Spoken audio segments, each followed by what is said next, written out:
नमस्कार, DD news में आप सभी का स्वागत है। मैं हूं अश्विनी कुमार मिश्र। दिन भर की खबरों को हम समेट कर हाजिर हैं। आइए सबसे पहले नजर डालते हैं अब तक की सुर्खियों पर। केंद्रीय मंत्रिमंडल की बैठक में 3 बड़े फैसले। देश में 4 नई सेमीकंडक्टर परियोजनाओं को मिली मंजूरी। उत्तर प्रदेश की राजधानी लखनऊ में मेट्रो के करीब 12 किलोमीटर लंबे फेज को मिली हरी झंडी। अरुणाचल प्रदेश में 700 मेगावाट जल विद्युत परियोजना को मिली मंजूरी। एसआईआर पर सुप्रीम कोर्ट में सुनवाई। अदालत ने कहा, चुनाव आयोग का यह कहना ठीक है कि आधार को अपने आप में नागरिकता साबित करने का निर्णायक सबूत नहीं माना जा सकता। एसआईआर पर संसद में विपक्ष का हंगामा जारी।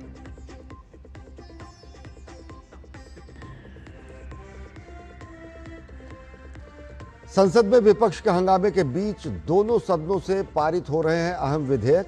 राज्यसभा में राष्ट्रीय खेल प्रशासन विधेयक 2025 और राष्ट्रीय डोपिंग रोधी संशोधन विधेयक 2025 पारित।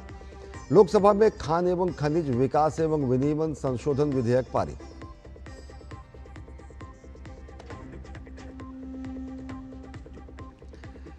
जस्टिस यशवंत वर्मा के घर मिले जले नोटों के बंडल के मामले की जांच के लिए लोकसभा अध्यक्ष ने महाभियोग प्रस्ताव के लिए 3 सदस्यीय समिति का किया गठन।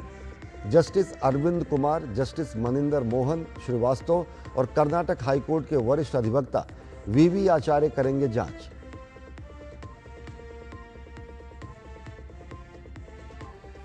महंगाई के मोर्चे पर बड़ी राहत। खुदरा महंगाई जुलाई में कम होकर 8 वर्षों के निचले स्तर 1.55% पर पहुंची। खाद्य उत्पादों की कीमतों में कमी की वजह से गिरी है महंगाई।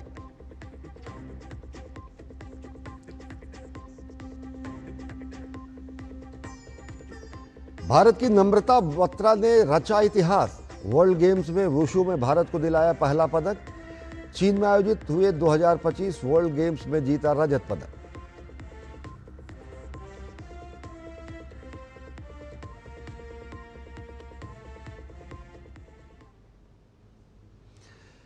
अब देखते हैं खबरों को विस्तार से। प्रधानमंत्री नरेंद्र मोदी की अध्यक्षता में केंद्रीय मंत्रिमंडल ने आज कई अहम फैसले लिए। केंद्रीय कैबिनेट ने आज सेमीकंडक्टर के 4 नई परियोजनाओं का हरी झंडी दी है और इसके तहत ओडिशा में 2, पंजाब में और आंध्र प्रदेश में 1-1 परियोजनाएं लगाई जाएंगी। इन परियोजनाओं से देश के सेमीकंडक्टर क्षेत्र में तेजी से आत्मनिर्भरता आएगी तो दुनिया की ज़रूरतों को पूरा करने की दिशा में भी भारत मददगार साबित होगा। केंद्र सरकार ने उत्तर प्रदेश की राजधानी लखनऊ में करीब 12 किलोमीटर लंबे मेट्रो के नए फेज को भी मंजूरी दी है, तो वहीं अरुणाचल प्रदेश में 700 मेगावाट जल विद्युत परियोजना को मंजूरी दी गई है। देश में जल्द ही नई सेमीकंडक्टर चिप का निर्माण शुरू हो जाएगा। इलेक्ट्रॉनिक विनिर्माण के क्षेत्र में बीते वर्षों में अभूतपूर्व प्रगति हुई है। मोबाइल सहित अन्य इलेक्ट्रॉनिक उत्पादों के निर्माण में कई गुना न केवल बढ़त हुई बल्कि निर्यात में भी कई गुना तेजी आई। इसी दिशा में केंद्रीय मंत्रिमंडल ने एक और अहम फैसला लिया। देश के अलग अलग शहरों में सेमीकंडक्टर की कुल 4 नई परियोजनाओं को मंजूरी दी गई। ओडिशा में 2 इकाई, पंजाब में 1 और आंध्र प्रदेश में 1 नई परियोजना को कैबिनेट की मंजूरी मिली। ओडिशा के भुवनेश्वर में बनने वाली चिप का इस्तेमाल रक्षा, अंतरिक्ष उपकरणों, सैटेलाइट, रॉकेट और रेल इंजनों में किया जाएगा। 6 प्रोजेक्ट्स ऑलरेडी अप्रूव्ड हैं, उसमें 4 और नए सेमीकंडक्टर प्रोजेक्ट्स आज जुड़े हैं। ओडिशा में, पंजाब में और आंध्र प्रदेश में 4,594 4,594 करोड़ रुपीस के इन्वेस्टमेंट से। तो अब complete ecosystem design, wafer fabrication, packaging, manufacturing of components, assembly, testing, final production, हर चीज पे, इलेक्ट्रॉनिक्स के हर सेक्टर पे, हर डायमेंशन पे काम चल रहा है। कैबिनेट ने एक और अन्य अहम फैसले में यूपी की राजधानी लखनऊ मेट्रो के फेज 1B को मंजूरी दी है। लखनऊ में अमौसी एयरपोर्ट से चारबाग होते हुए मुंशी पुलिया तक पहले से ही मेट्रो चल रही है। अब चारबाग से बसंत कुंज तक कुल 11.65 किलोमीटर लंबी मेट्रो को मंजूरी मिली है। 5,801 करोड़ रुपए की इस परियोजना में कुल 12 मेट्रो स्टेशन होंगे। फेज 1A नॉर्थ से साउथ वाला जो कि अभी ऑलरेडी चल रहा है, ये फेज 1A मुंशी पुलिया से लेके अमौसी CCS एयरपोर्ट तक बहुत अच्छा पॉपुलर है और लखनऊ में इसकी प्रशंसा भी है, लोग पसंद भी करते हैं। फेज 1B बनेगा ईस्ट से वेस्ट वाला, चारबाग से लेके वसंत कुंज तक का, ये कंप्लीट इसका नक्शा है। और दोनों फेज को अगर मिला के देखें तो इस तरह से होता है, लखनऊ का नक्शा है ये, ईस्ट वेस्ट नॉर्थ साउथ। इसके साथ ही कैबिनेट ने क्लीन ग्रोथ की दिशा में अहम फैसला लिया।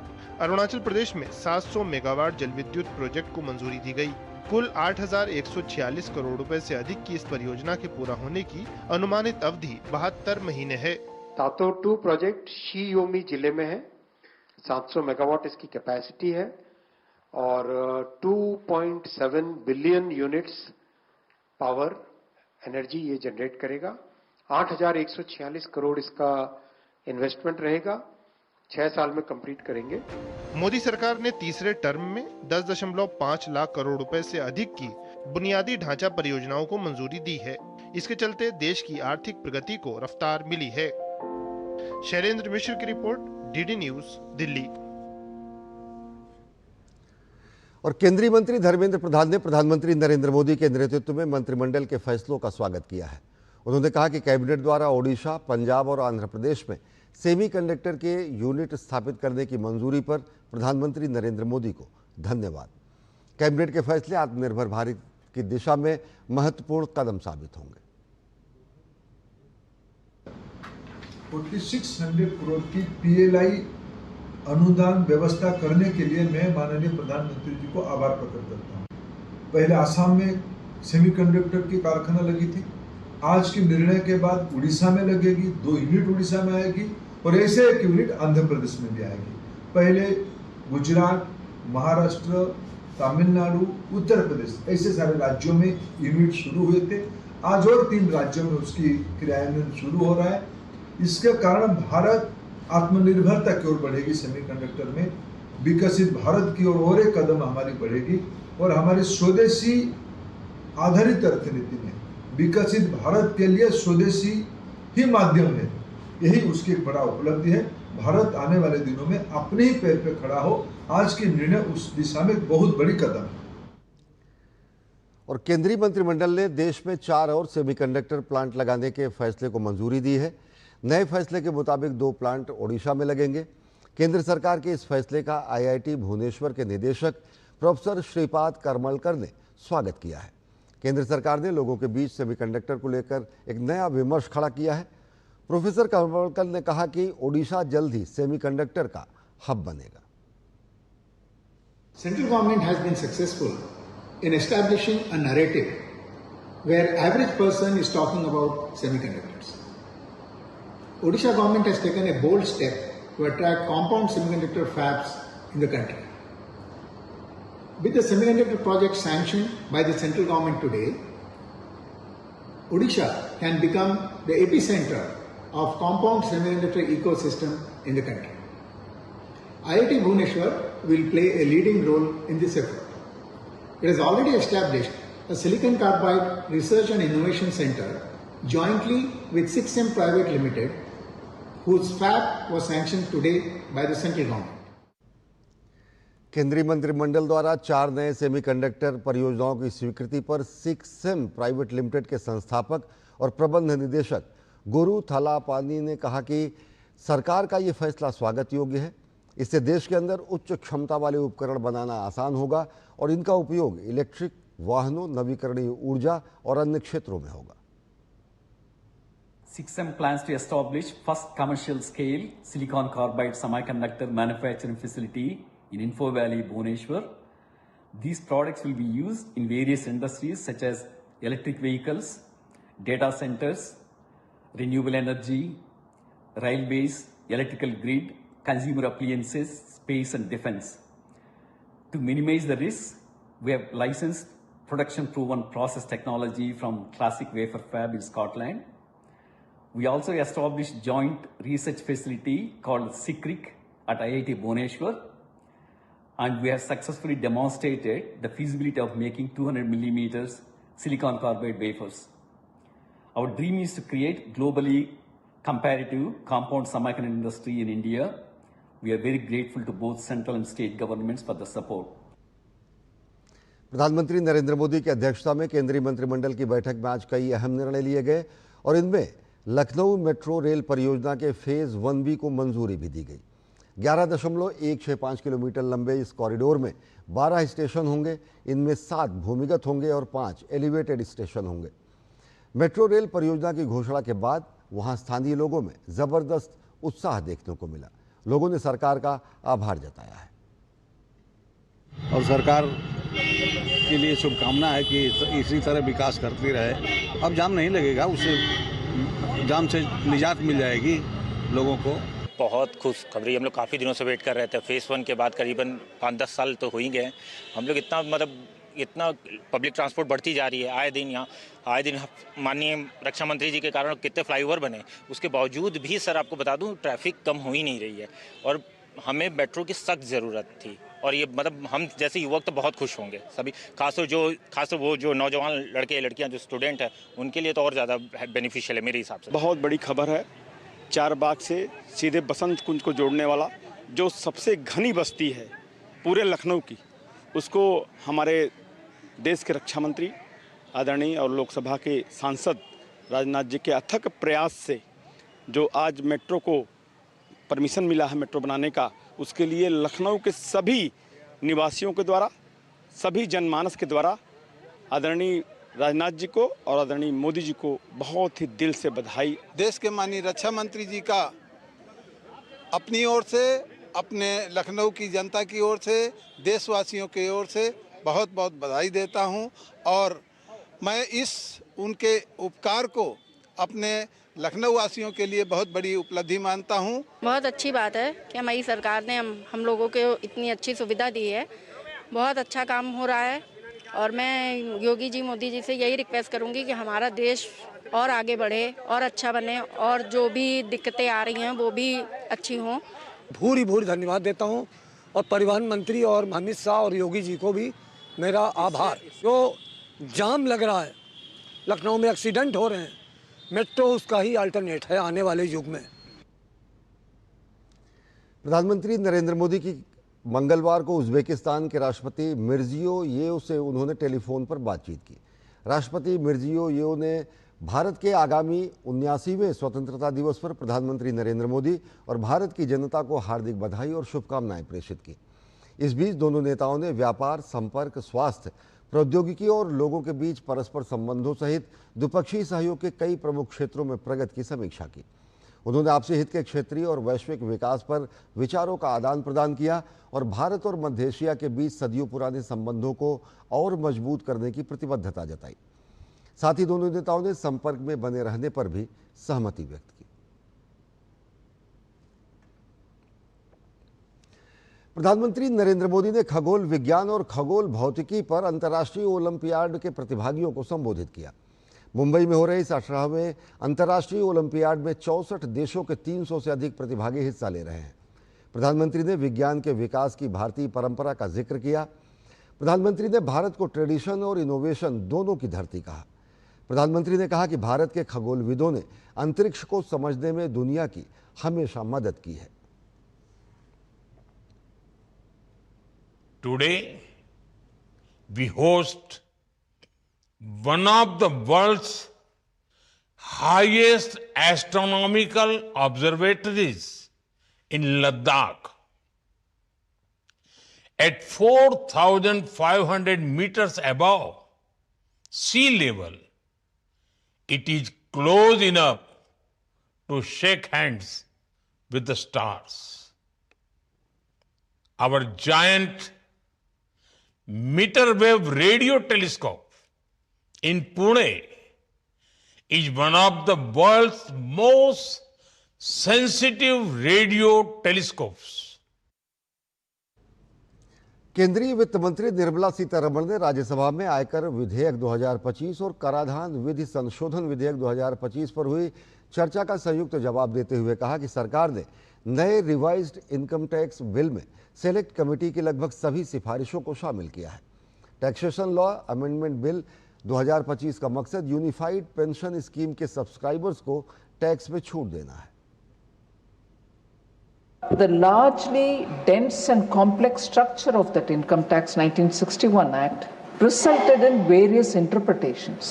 It has become outdated in parts, not the whole thing, but in some parts.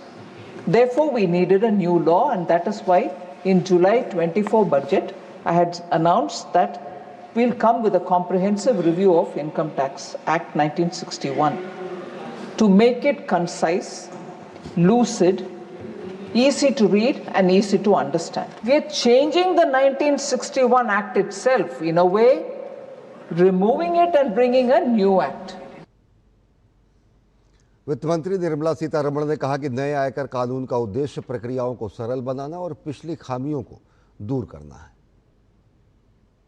This amendment and bringing in a new law in the place of old 1961 aims at simplifying the language, the lucidity which is required for anyone to understand it, no anomalies or any overlapping language that leads to misinterpretations, where we are bringing the next generation of IBC, bigger reform, that also has gone to the Select Committee. Lok Sabha has had that introduced today and it has been sent to a Select Committee. Even this act, when it was introduced in February, was sent to a Select Committee. Redundant provisions were removed. Archaic languages were also removed. So the changes are not just merely superficial. They reflect a new simplified approach for tax administration. This learner more focused law is designed to make it easy to read, understand and implement. मंगलवार को राजधानी नई दिल्ली में देश भर से आए किसान संगठनों के प्रमुखों और प्रतिनिधियों ने केंद्रीय कृषि एवं किसान कल्याण मंत्री शिवराज सिंह चौहान से मुलाकात कर प्रधानमंत्री नरेंद्र मोदी द्वारा देश के किसानों के हितों की रक्षा के संकल्प को मजबूती प्रदान करने के लिए अभिनंदन और धन्यवाद प्रस्तुत किया। पेश है हमारी खास रिपोर्ट। राजधानी दिल्ली में मंगलवार का दिन किसान नेताओं के जमावड़े की वजह से विशेष रहा। देश के कोने कोने से बड़ी संख्या में किसान संगठनों के प्रमुखों और प्रतिनिधियों ने केंद्रीय कृषि मंत्री शिवराज सिंह चौहान से मुलाकात कर प्रधानमंत्री नरेंद्र मोदी के प्रति अपना धन्यवाद अर्पित किया। किसान संगठनों का कहना है कि अमेरिकी टैरिफ के आगे न झुककर प्रधानमंत्री नरेंद्र मोदी ने किसानों की हितों की रक्षा का अपना वचन पूरा निभाया है। पंजाब से आए किसान नेता कृपा सिंह नथुवाला ने कहा कि प्रधानमंत्री और केंद्रीय कृषि मंत्री ने किसानों के हित में फैसला लिया है, जिससे पंजाब और देश के किसानों की छाती चौड़ी हो गई। प्रधानमंत्री जी हमारे नरेंद्र मोदी जी और कृषि मंत्री जी ने उस दिन हमें सब पता लगा मीडिया से जो ये कठोर फैसला लिया है किसानों के हित में, तो पंजाब का और पूरे भारत का जो किसान है उसकी छाती आपकी तो 56 बोलते हैं, हमारी 56 से भी डबल होगी उस दिन। भारतीय किसान चौधरी चरण सिंह संगठन के राष्ट्रीय अध्यक्ष धर्मेंद्र चौधरी ने प्रधानमंत्री नरेंद्र मोदी का आभार जताते हुए कहा कि उन्होंने देश के किसानों, पशुपालकों और मछुआरों के हित में अटल संकल्प दिखाया है। भारत किसी कीमत पर अपने किसान, पशुपालकों, मछुआरों और किसान साथियों के हित के साथ कभी समझौता नहीं करेगा। यह घोषणा न केवल करोड़ों अन्नदाता, पशुपालक एवं मत्स्य परिवारों के आत्मसात को दृढ़ करती है, बल्कि कृषि एवं ग्रामीण भारत की आत्मनिर्भरता के लिए मजबूती प्रदान करती है। किसान नेता धर्मेंद्र मलिक ने पीएम मोदी की तारीफ करते हुए कहा कि देश के प्रधानमंत्री कभी भी किसानों के हितों से समझौता नहीं करेंगे। हर किसान का दिल खुश हो गया जब देश के प्रधानमंत्री जी ने कहा कि मैं देश के किसानों, मछुआरों और जो भी इस टीटी में शामिल जो सेक्टर हैं, पशुपालक हैं, पोल्ट्री के किसान हैं, मैं किसी भी किसान के हितों से समझौता नहीं करूंगा।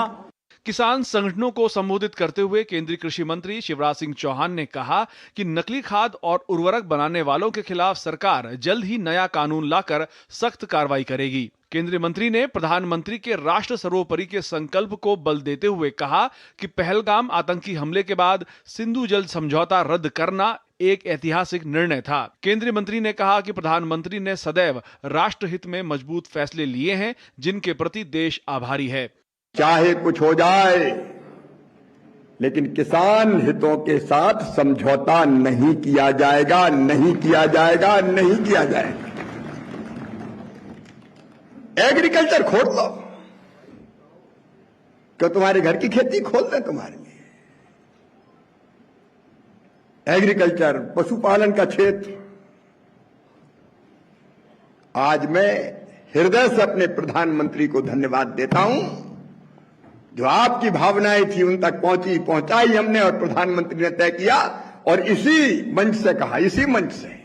कार्यक्रम में केंद्रीय कृषि सचिव देवेश चतुर्वेदी, भारतीय कृषि अनुसंधान परिषद के महानिदेशक डॉक्टर एमएल जाट सहित विभिन्न राज्यों के किसान संगठनों के नेता उपस्थित रहे। नई दिल्ली से Devendra Rawat, DD news. Singapore के राष्ट्रीय सुरक्षा के समन्वय मंत्री एवं गृह मंत्री के षणमुगम, विदेश मंत्री डॉक्टर विवियन बालाकृष्णन और श्रम मंत्री डॉक्टर टैन सी लेंग मंगलवार को भारत यात्रा पर पहुंचे। वे भारत सिंगापुर मंत्री स्तरीय गोलमेज बैठक ISMR के तीसरे दौर की बैठक में हिस्सा लेंगे। इस बैठक में द्विपक्षीय संबंधों को और मजबूत करने, व्यापार, निवेश, कौशल विकास और रणनीतिक सहयोग के नए क्षेत्रों पर विस्तार से चर्चा की जाएगी।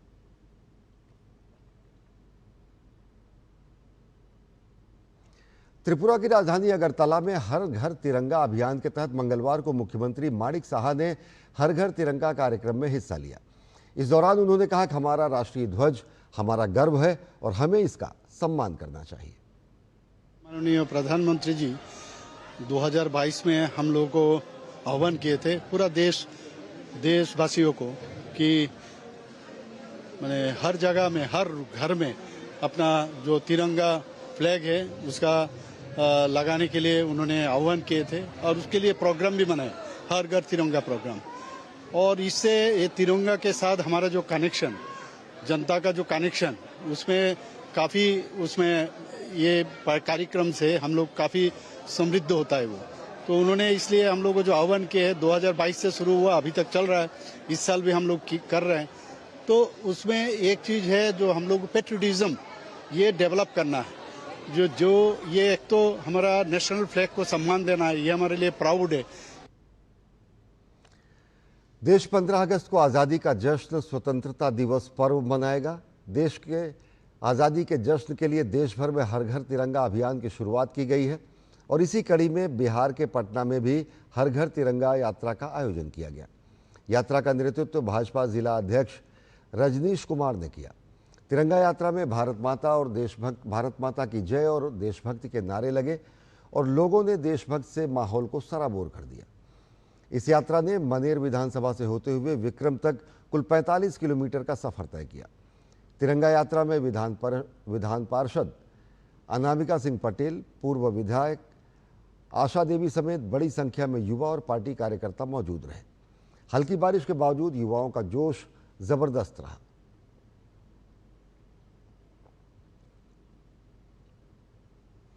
बिहार का अररिया जिला इन दिनों देशभक्ति में सराबोर नजर आता है। हर घर तिरंगा अभियान के तहत अररिया जिले में कला, संस्कृति एवं युवा विभाग ने तिरंगा यात्रा का आयोजन किया।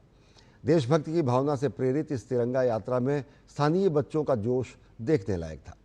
तिरंगा यात्रा में लगभग 1000 बच्चों ने हिस्सा लिया। ये कला, संस्कृति एवं युवा विभाग बिहार सरकार तथा जिला प्रशासन अररिया के संयुक्त तत्वावधान में तिरंगा यात्रा निकाला गया है। अभी हम लोगों का कैंपेन चल रहा है हर घर तिरंगा, जिसके अंतर्गत तिरंगा यात्रा, तिरंगा रैली और विभिन्न तरह की प्रतियोगिताएं, ताकि लोगों में देशभक्ति की जो भावना है उसे जागृत करने के लिए, उसे प्रेरित करने के लिए इस तरह के कार्यक्रम चलाए जा रहे हैं।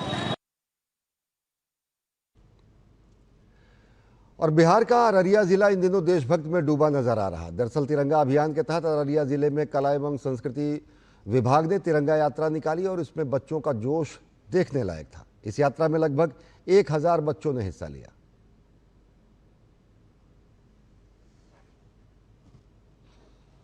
और रुक करते हैं अगली खबर की तरफ। अरुणाचल प्रदेश के राज्यपाल लेफ्टिनेंट जनरल सेवानिवृत्त केटी परनाइक ने मंगलवार को ईटानगर स्थित golden jubilee state banquet hall में तिरंगा महोत्सव का उद्घाटन किया। मुख्यमंत्री पेमा खांडू इस मौके पर मौजूद रहे। इस मौके पर राज्यपाल ने अरुणाचल प्रदेश को भारत की एकता और संप्रभुता का सशक्त प्रहरी बताते हुए कहा कि यहाँ देशभक्ति एक परंपरा है जो पीढ़ी दर पीढ़ी चली आ रही है। कार्यक्रम के तहत तिरंगा मेला का भी उद्घाटन किया गया।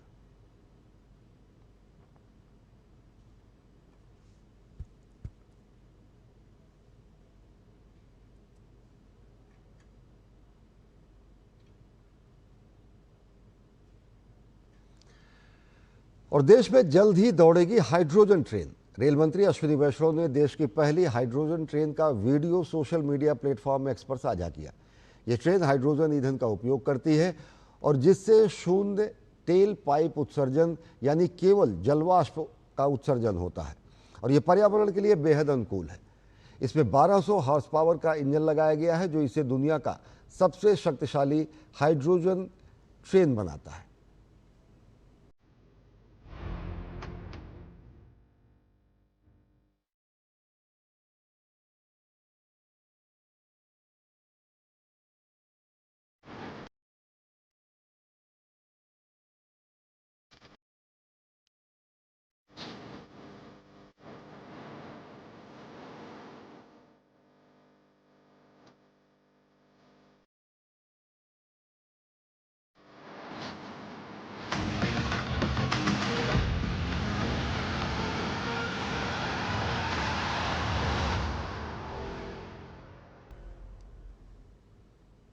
और आम लोगों से जुड़ी एक बेहद अहम खबर जो कि एनसीआर में रहते हैं। सुप्रीम कोर्ट में पुराने वाहनों से जुड़े मामले पर अहम सुनवाई हुई। कोर्ट ने स्पष्ट किया है कि दिल्ली एनसीआर में 10 साल और 15 साल पुरानी डीजल और पेट्रोल गाड़ियों के मालिकों के खिलाफ कोई जबरन या दंडात्मक कार्रवाई नहीं होगी। सर्वोच्च न्यायालय के मुख्य न्यायाधीश BR गवई, जस्टिस विनोद के चंद्रन और जस्टिस NV अंजारिया की पीठ ने यह बड़ा आदेश जारी किया है। दिल्ली सरकार ने इस मामले में याचिका दायर की थी जिस पर सुप्रीम कोर्ट ने नोटिस जारी किया है। कोर्ट ने केंद्र सरकार और सभी पक्षकारों को नोटिस जारी कर 4 हफ्ते में जवाब मांगा है। अब याचिका पर सुनवाई 4 सप्ताह बाद होगी।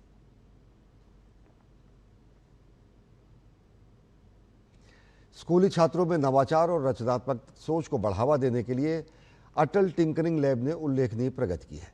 इसी दिशा में एक कदम आगे बढ़ाते हुए अटल इनोवेशन मिशन ने सभी 10,000 अटल टिंकरिंग लैब के बच्चों के लिए आज मेगा टिंकरिंग डे का आयोजन किया। इस दौरान 4 लाख से अधिक बच्चों ने DIY यानी डू इट योरसेल्फ प्रोजेक्ट में हिस्सा लिया। स्कूली छात्रों में नवाचार की संस्कृति को बढ़ावा देने के मकसद से मंगलवार को अटल इनोवेशन मिशन की ओर से एक अनोखी पहल की गई। नीति आयोग द्वारा संचालित अटल इनोवेशन मिशन ने देश के सभी 10,000 अटल टिंकरिंग लैब के बच्चों के लिए मेगा टिंकरिंग डे का आयोजन किया। 4 लाख से अधिक बच्चों ने इस दौरान DIY यानी डू इट योरसेल्फ प्रोजेक्ट के जरिए वैक्यूम क्लीनर तैयार किए। देश में किसी एक इनोवेशन प्रोजेक्ट पर काम करने के लिए पहली बार इतनी तादाद में स्कूली बच्चे एक ही मंच पर इकट्ठा हुए। पहली बार इस तरीके का इनिशिएटिव लिया गया है जिसमें करीबन 10,000 स्कूल्स देश भर के पार्टिसिपेट कर रहे हैं। करीबन 5 लाख के करीब बच्चों ने इसमें पार्टिसिपेट किया है और इस 1 घंटे के अंदर जो प्रयास है अटल इनोवेशन मिशन का वो ये है कि बच्चों में क्रिएटिविटी को फोस्टर किया जाए, जिज्ञासा क्यूरियोसिटी को फोस्टर किया जाए और हमारे जो बच्चे हैं वो साइंटिफिक टेम्परामेंट को अपना बढ़ावा दे पाएं। मेगा टिंकरिंग डे के इस ऐतिहासिक आयोजन के प्रति देश भर के स्कूली बच्चों में काफी उत्साह देखा गया। देश के दूर दराज के इलाकों और आकांक्षी जिलों में स्थित स्कूलों के बच्चों ने भी इसमें बढ़ चढ़कर हिस्सा लिया। It was a wonderful experience. We enjoyed a lot, from the brainstorming ideas to actually building our projects with our hand. For example, we have built a vacuum cleaner today. It was an experience which was full of curiosity, learning, and again a lot of recreation. This day will forever stay in my heart as a pride memory for him. I believe this initiative is actually powerful. This ignites the spirit of innovation with teamwork in our youth, which is definitely very helpful for the growth of such a emerging country. Her time हमारे school में science exhibition होती है तो हम एक theme लेते हैं। इस बार थी जिज्ञासा टू जीनियस। तो इस बार भी हम लोग जागरूक हुए। हमें एक क्यूरियोसिटी थी कि बेस्ट आउट ऑफ वेस्ट क्या हो सकता है। हम कहते हैं कुछ कचरे की समस्या है, वेस्ट मैनेजमेंट नहीं हो रही है। तो कहीं ना कहीं आज जब हमने प्लास्टिक से और बाकी जो घर में वेस्ट सामान होता है उससे कुछ नया बनाना सीखा, एक नया वैक्यूम क्लीनर बनाना सीखा जो स्वच्छता के लिए ही हेल्प करता है। तो ये बहुत अच्छा एक्सपीरियंस था हमारे लिए। कक्षा 6 से 12 के बच्चों में नवाचार को बढ़ावा देने के मकसद से अटल इनोवेशन मिशन ने देश के सभी राज्यों और केंद्र शासित प्रदेशों के 722 जिलों में 10,000 अटल टिंकरिंग लैब की शुरुआत की है। ये लैब स्कूली छात्रों को प्रयोग करने और अपनी रचनात्मकता को व्यक्त करने का मंच मुहैया करा रहे हैं। मेगा टिंकरिंग डे जैसे अनोखे आयोजन इन बच्चों में वैज्ञानिक सोच और उद्यमशीलता को बढ़ावा देने में मददगार साबित हो सकते हैं। Nishant Saurabh, DD news, Delhi. और आस्था और संस्कृति की धरती सीकर के रहवासा धाम में आज से 9 दिवसीय श्री सीएपीए मिलन समारोह का आरंभ हुआ। महंत राघवाचार्य की प्रथम पुण्यतिथि पर भक्ति, सेवा और संत परंपरा का अद्भुत संगम देखने को मिला।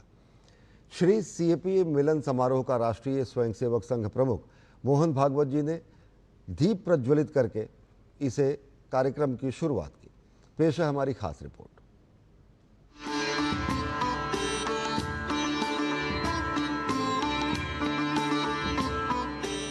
भक्ति, संस्कृति और संत परंपरा का अनूठा संगम, भव्य मंदिर परिसर, सजी हुई तोरण, फूलों की वर्षा, श्रद्धालुओं की भीड़। आस्था की नगरी सीकर में रेवासा धाम में आज से शुरू हुआ 9 दिवसीय श्री सीएपीए मिलन समारोह। महंत राघवाचार्य की प्रथम पुण्यतिथि पर भक्ति, संस्कृति और संत परंपरा का अद्भुत संगम। श्री सीएपीए मिलन समारोह का राष्ट्रीय स्वयंसेवक संघ प्रमुख मोहन भागवत ने दीप प्रज्वलन कर शुभारंभ किया। महंत राघवाचार्य की प्रतिमा और गुरुकुल भवन का लोकार्पण भी किया। समारोह में राज्यसभा सांसद घनश्याम तिवाड़ी और जगत गुरु रामानंदाचार्य समेत कई संत समारोह में मौजूद रहे। इस मौके पर राष्ट्रीय स्वयंसेवक संघ प्रमुख मोहन भागवत ने राघवाचार्य महाराज के आत्मीय स्नेह और समाज सेवा के लिए उनकी अथक तपस्या को याद किया। हिंदू धर्म, हिंदू संस्कृति, हिंदू राष्ट्र, हिंदू समाज, इनके लिए उनके हृदय में बहुत उत्कट तड़पन था। उसके चलते बहुत परिश्रम करते थे। छोटी मोटी बातों को देखकर, जो अवांछित घटनाएं उनको सुनकर बहुत व्यथित और चिंतित होते थे, और व्यथा और चिंता उनके परिश्रम को और बढ़ा। राज्यसभा सांसद घनश्याम तिवाड़ी ने कहा कि राघवाचार्य महाराज ने कठिन हालात में भी 84 गौशालाओं का निर्माण कराया, गोग्रास की परंपरा शुरू की। 42 साल के अनथक परिश्रम से उन्होंने 84 गौशालाओं का निर्माण कराया और उसमें गोग्रास की प्रथा कराई कि महिलाओं को करके राज सीकर शहर में भी 4000 महिलाएं ऐसे हुई जो रोज गोग्रास निकालते गाय के लिए, वो व्यवस्था कराकर ये करी। रेवासा धाम में अगले 9 दिन संत वाणी, भजन और भक्ति के स्वर गूंजेंगे।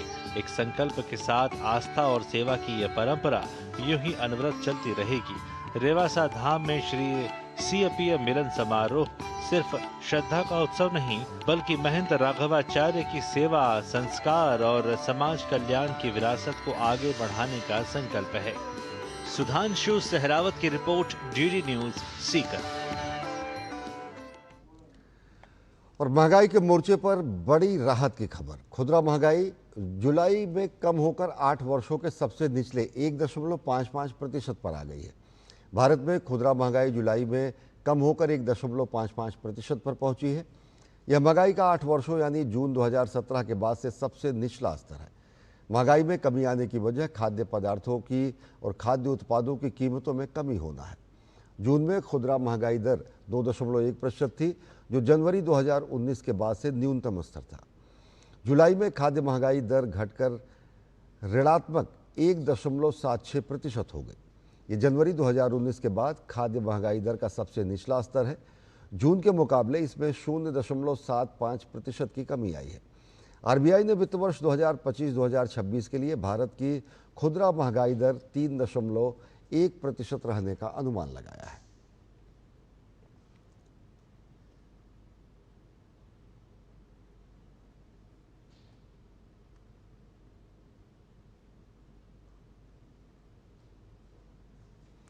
राजस्थान के जालोर निवासी पीराराम बिश्नोई पिछले 2.5 दशक से घायल और बेबस वन्यजीवों की सेवा में जुटे हुए हैं। उन्होंने अपनी 25 बीघा जमीन पर रेस्क्यू सेंटर बनाकर हजारों जंगली जानवरों को बचाया है। उनकी इस निस्वार्थ सेवा के लिए उन्हें कई राष्ट्रीय और अंतर्राष्ट्रीय पुरस्कार भी मिल चुके हैं। पेश है हमारी खास रिपोर्ट।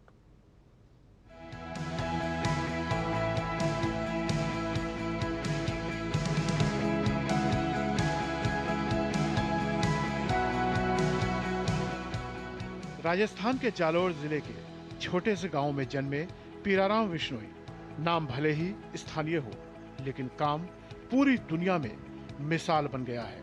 करीब 2.5 दशक पहले उन्होंने एक ऐसा सफर शुरू किया जिसमें कोई राजनीति नहीं, कोई स्वार्थ नहीं, सिर्फ और सिर्फ सेवा का संकल्प था।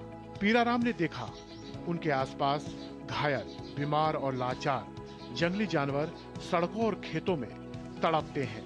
लोग नजरें फेर लेते हैं, मदद के लिए कोई आगे नहीं आता। तब से उन्होंने वन्य प्राणियों की सेवा करने का बीड़ा उठाया। ऐसे में पीराराम विश्नोई ने अपनी ही जमीन पर एक वन्य जीव रेस्क्यू सेंटर बना दिया। 25 बीघा जमीन न खेती के लिए न घर के लिए, बल्कि बेजुबानों के लिए। अब तक 2000 से ज्यादा हिरण, मोर, खरगोश, नीलगाय और अन्य वन्य जीव यहाँ इलाज पाकर फिर से जंगल लौट चुके हैं। धीरे धीरे यहाँ से वन्य जीव लुप्त होने लगे तो हमने एक रेस्क्यू सेंटर के मार्फत से काम चालू किया। तो आज से 15-20 साल पहले काम किया था और घायल वन्य जीव को बचाना, उपचार करना और वापस पुनर्वास में छोड़ना। उसके बाद में हमने कई जगह अलग अलग जगह जाकर के ये वन्य जीवों को बचाने का काम किया। यहाँ वन्य जीव घायल लाए जाते हैं, इनका उपचार करते हैं, ठीक होने के बाद पुनर्वास में हम जंगल में छोड़ देते हैं। दिन रात सेवा, गर्मी हो, सर्दी हो या बारिश, पीराराम और उनकी टीम कभी पीछे नहीं हटती। पीराराम और उनकी पत्नी पारू देवी का जानवरों से इतना लगाव हो चुका है कि एक आवाज पर दौड़कर चले आते हैं। आज पीराराम विश्नोई का रेस्क्यू सेंटर सिर्फ जानवरों का घर नहीं, बल्कि इंसानियत और करुणा का जिंदा उदाहरण है। पीराराम विश्नोई एक साधारण इंसान जिसने अपने कर्मों से दुनिया को ये सिखाया कि अगर दिल में दया हो तो एक व्यक्ति भी बदलाव ला सकता है। जितने भी घायल मोर आते हैं उनका यहाँ इलाज किया जाता है, ठीक होते हैं तो वो स्वतंत्र आकाश में उड़ जाते हैं। और जो ठीक नहीं हो पाते हैं, जो लंगड़े हो जाते हैं या जिनका पैर कट जाता है, पंख कट जाते हैं, तो उनके यहाँ पर चारे, पानी और उनकी सुरक्षा है वो पूर्ण रूप से की जाती है। पीराराम की इस अद्भुत सेवा को देश विदेश में सराहा गया। पीराराम को घायल और बेबस वन्य जीवों की सेवा के लिए कई राष्ट्रीय और अंतर्राष्ट्रीय सम्मान मिल चुके हैं। इनमें shining world compassion award, earth hero award, state wildlife award, national wildlife award, wildlife conservation award, पशु कल्याण बोर्ड का सम्मान और अमेजन इंडिया से विशेष सम्मान शामिल है। Bureau report, DD news.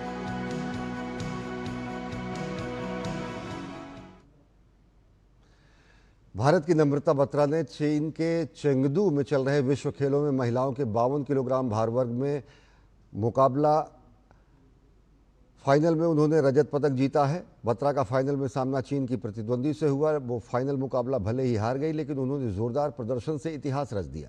उन्होंने भारत के लिए वुशु खेल में पहला विश्व खेलों का पदक हासिल किया है। तो बुलेटिन में फिलहाल इतना ही। देश और दुनिया की ताज़ा तरीन खबरों के लिए देखते रहिए डीडी न्यूज़। नमस्कार।